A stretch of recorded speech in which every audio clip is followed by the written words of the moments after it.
Everyone and welcome back to my YouTube channel. और आज हम स्टार्ट कर रहे हैं आर्टिकल 119 से।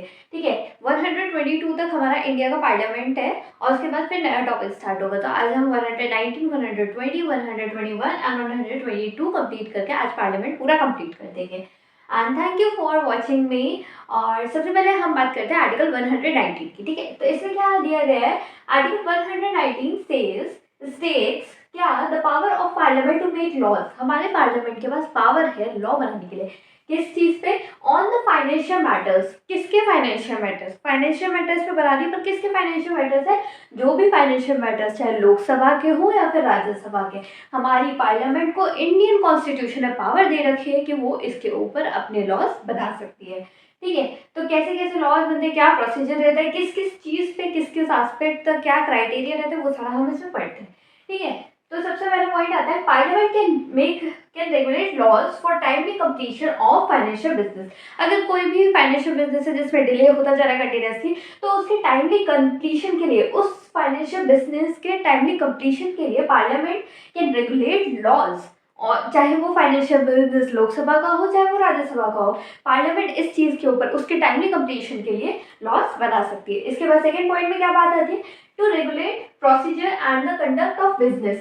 कोई भी प्रोसीजर चल रहा है, ठीक है, to regulate procedure and conduct of, जो भी प्रोसीजर है और उसके कंडक्ट, उस बिजनेस के कंडक्ट या फिर उसके बिजनेस के प्रोसीजर को रेगुलेट करना, अच्छे से काम करना of the both house of parliament. चाहे वो लोकसभा का बिजनेस का कंडक्ट या प्रोसीजर हो, चाहे राज्यसभा का प्रोसीजर या कंडक्ट हो, उन दोनों को रेगुलेट करने का काम ही कौन कर रहा है? पार्लियामेंट। और पार्लियामेंट के पास पावर है इस चीज के ऊपर लॉज बनाने की। इसके बाद बात आती है फॉर एनी अप्रोप्रिएशन बिल।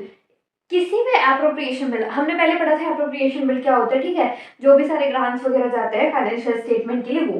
ठीक है, तो कोई भी एप्रोप्रिएशन बिल जो कि राइज हुआ है मनी के लिए, जिसकी पैसा कहाँ से आएगा? Consolidated fund of India. इसके ऊपर, इस बिल के ऊपर भी पार्लियामेंट के पास पावर है कि वो लॉज बना सकती है, चाहे वो ये एप्रोप्रिएशन बिल लोकसभा का हो या फिर राज्यसभा में तो होता ही नहीं है। ठीक है, तो या फिर राज्यसभा के कोई फाइनेंशियल मैटर्स का हो। ठीक है, तो पार्लियामेंट की 3 पावर्स बता रखी है, किस किस क्राइटेरिया में चलेगी, कैसे कैसे जाएगी, तो वो सारा है। आर्टिकल 119 में इतना ही है, 120 पढ़ते हैं। Okay, now we are reading article 120 जो कि रिलेटेड है पार्लियामेंट में क्या लैंग्वेज रहेगी, क्या कैसे बात होगी, क्या क्या वो रहता है, तो लैंग्वेज के ऊपर बेस है मोस्टली। ठीक है, तो जो पहली बात आती है, पहला पॉइंट है, उसमें क्या दे रखा है कि पार्लियामेंट की जो लैंग्वेजेस है, तो मेनली 2 लैंग्वेजेस को कर रखा है official languages. First is Hindi and second one is English. ठीक है, अब जब हमारा इंडिपेंडेंस हुआ था तो उसके बाद कमेंसमेंट ऑफ कॉन्स्टिट्यूशन बना हमारा। ठीक है, तो कमेंसमेंट ऑफ कॉन्स्टिट्यूशन से ये बोला गया कि 15 साल बाद इंग्लिश को as a official language of parliament नहीं रखा जाएगा। बट अगर पार्लियामेंट को कंटिन्यू करना होगा इंग्लिश लैंग्वेज को, तो वो इसके ऊपर लॉज बना सकता है। इसमें पार्लियामेंट की पावर को दिखाया गया है कि वो इंग्लिश लैंग्वेज के ऊपर लॉज बना सकते हैं उसको कंटिन्यू करने के लिए, उसके टेन्योर के एक्सपायरेशन के बाद। और इसमें ये भी बताया गया है कि इंग्लिश को हम आज तक भी as a official language of parliament use कर रहे हैं, जो कि इस आर्टिकल में, इस पॉइंट में बताया गया है। इसमें क्या बोला गया है? Till 15 years of constitution, commencement of constitution. ठीक है, 15 साल तक कॉन्स्टिट्यूशन के कमेंसमेंट के बाद English will be the language, English will be the language of parliament. English क्या रहेगी? पार्लियामेंट की लैंग्वेज रहेगी। And if parliament wants to continue this language, this English language, then the parliament can make laws before the expiration of the tenure of English language. ठीक है, ये point complete हो गया। और पार्लियामेंट की 2 language है, हिंदी और इंग्लिश, ये पॉइंट कंप्लीट हो गया। अब इसमें क्या बताया गया है कि चेयरमैन ऑफ राज्यसभा और speaker of Lok Sabha can permit any member who can not express himself in Hindi और English. For example, I am a member of parliament and I am a Telugu speaking person. ठीक है, तो I can not express myself in English और I can not express myself in Hindi. I don't know both of the language and I have to express myself because parliament is all about explanation of yourself. So if I want to express myself and I don't know any of the both of these languages, so if I am in Rajya Sabha, then the chairman will allow me, and if I am in Lok Sabha, then the speaker of Lok Sabha will allow me to express myself in the Telugu language or any other language which the member of the parliament know. Okay, तो हम तेलुगु तो as example ले लेते हैं। इसके बाद language के point में बस ये तीनों पॉइंट दे रखा है। आर्टिकल 120 में इतना ही है लैंग्वेज के ऊपर।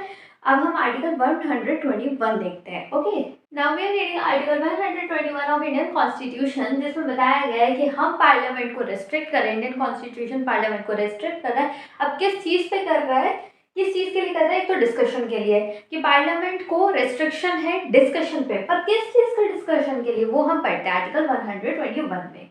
तो इसमें बताया गया है कि no discussion can take place in parliament with respect to the conduct of any जज ऑफ सुप्रीम कोर्ट और हाई कोर्ट, कि कोई भी डिस्कशन नहीं होगा ऑन द कंडक्ट ऑफ किसी भी सुप्रीम कोर्ट या फिर किसी भी हाई कोर्ट के जज के कंडक्ट पे पार्लियामेंट में कोई डिस्कशन नहीं होगा। ठीक है, पार्लियामेंट को रेस्ट्रिक्ट करा गया है इनके किसी भी, जैसे किसी जज ने किसी केस के ऊपर फैसला सुनाया या फिर उसने कोई कंडक्ट किया, तो उस चीज़ के ऊपर कभी भी डिस्कशन नहीं होगा पार्लियामेंट में कि इस जज ने तो ये कंडक्ट किया था या फिर इससे रिलेटेड कुछ भी। अब ये आर्टिकल हमें क्या बताता है वो हम लास्ट में देखेंगे। तो दूसरा पॉइंट क्या कहता है, the discharge of his duties except upon a motion for presenting an address to the president for the removal of their। अब इसमें बताया गया है, नेक्स्ट पॉइंट में बताया गया है कि जो जज है, ठीक है, उनका जब रिमूवल होगा तब ही जो है डिस्कशन होगा पार्लियामेंट में। और ये रिमूवल का प्रोसीजर जो जज वाले उसमें हम आगे पढ़ेंगे उसमें दे रखा है। तो सिर्फ जब रिमूवल होगा जज का, जब ही ये पार्लियामेंट में डिस्कशन होगा जज के ऊपर। इधर जज के ऊपर कोई डिस्कशन नहीं हो सकता पार्लियामेंट में, ना ही सुप्रीम कोर्ट में, ना ही हाई कोर्ट में। अब बात यह आती है, तो ये आर्टिकल हमारा बता क्या रहा है, ये बता रहा है कि ये एक लाइन ड्रॉ कर रहा है, एक बाउंड्री ड्रॉ कर रहा है, किसके बीच में? लेजिस्लेचर और जुडिशरी के बीच में, कि जो लेजिस्लेचर है और जुडिशरी है वो अपना काम सेपरेटली करे, एक दूसरे में इंटरफेयर नहीं करे या फिर किसी के कंडक्ट के ऊपर डिस्कशन नहीं करे। दैट्स व्हाट आर्टिकल 121 सेइंग, कि सबसे पहली बात क्या आती है, हाई कोर्ट या सुप्रीम कोर्ट के किसी भी जज के पे कोई डिस्कशन नहीं होगा। अगर उस जज का रिमूवल हो रहा है तो हो सकता है विद द प्रेसिडेंट अप्रूवल, ठीक है, प्रायर अप्रूवल जाएगी। और ये बता रहा है हमें कि लेजिस्लेचर और जुडिशरी में बाउंड्री रहेगी, वो अपने एक दूसरे के काम में इंटरफेयर नहीं करेंगे। आर्टिकल 121 में रेस्ट्रिक्शन बताया गया है और इतना ही है। अब हम आर्टिकल 122 देखते हैं। Okay, now we are reading article 122 of Indian constitution, जिसमें बताया गया है courts not to inquire in the proceedings of parliament. इसमें यह आर्टिकल 121 में हमने पढ़ा था, जो इसका डायरेक्टली कंप्लीटली अपोजिट आर्टिकल है, जिसमें ये बताया गया था कि किसी भी सुप्रीम कोर्ट या हाई कोर्ट के प्रोसीजर या फिर जज के कंडक्ट में पार्लियामेंट को नहीं जाना है। ठीक है, तो इस आर्टिकल 122 में ये मेंशन किया गया है कि कोई भी कोर्ट नहीं करेगी, इंक्वायरी नहीं करेगी इन द प्रोसीडिंग्स ऑफ पार्लियामेंट। जो भी प्रोसीडिंग चल रही है, जो भी सिटिंग चल रही है पार्लियामेंट की या फिर कुछ भी काम चल रहा है पार्लियामेंट के अंदर, तो उसमें कोई भी कोर्ट आके उसमें इंटरफेयर नहीं करेगी, ना ही उसमें इंक्वायरी करेगी। फॉर एग्जाम्पल, हमारा जो क्वेश्चन आ रहा है वो 12 o'clock स्टार्ट होता है, ठीक है, तो ये नहीं बोलेगी कोर्ट आगे, जैसे सुप्रीम कोर्ट आगे बोलती है कि नहीं नहीं ये तो शाम को नहीं, सॉरी, दोपहर में 2 बजे स्टार्ट होना चाहिए, तो अपने सजेशन भी नहीं देगी, ना ही इंक्वायर करेगी, ना ही उस पर अपना कोई पावर एक्सरसाइज करेगी। जिसमें ये बताता है कि सेपरेशन ऑफ पावर हमारे कॉन्स्टिट्यूशन में कितने अच्छे से मेंशन करी गई है कि लेजिस्लेचर, जुडिशरी और एग्जीक्यूटिव अपना वर्क इंडिपेंडेंटली करता है, पर कैसे ये सारे लोग इंटरडिपेंडेंट है एक दूसरे के ऊपर। ठीक है, so that's all for article 122 and that's all for this video. मैं आपको मिलती हूँ अगले वीडियो में, एंड अगर आपको कंटेंट अच्छा लगा तो please subscribe my channel and thank you for watching, और बाय बाय, ध्यान रखना आप अपना, टाटा।